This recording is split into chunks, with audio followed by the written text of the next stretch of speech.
যারা বিএমডব্লিউর সাথে ছবি তুললা ফেসবুকে স্ট্যাটাস দেন যে ইনশাআল্লাহ one day I will buy, আসলে তাদেরকে বলতেছি brother, this is life is not the better process, come back to the reality.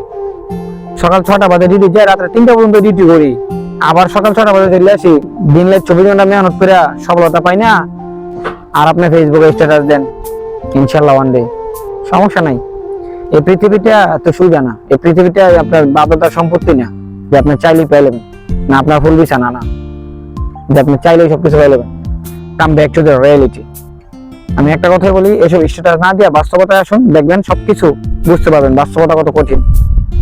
সফলতা পাইতে হলে ভাই কষ্ট করতে হবে। সফলতা এরকম একটা জিনিস, আপনি সফলতা শর্টকাট আসে না কখনো। সফলতা হলো একটা সিঁড়ির মতন, এক ধাপ করে আপনার আগাইতে হবে। আপনি উপরে উঠতে চাইলে এক ধাপ করে আগাইতে হবে। এসব স্ট্যাটাস না দিয়া যুদ্ধ করুন, কাজ করুন, মেহনত করুন, দেখেন আপনি সফলতা পাইবেন।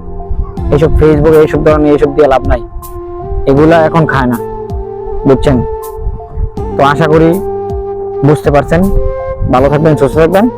আসসালামু আলাইকুম।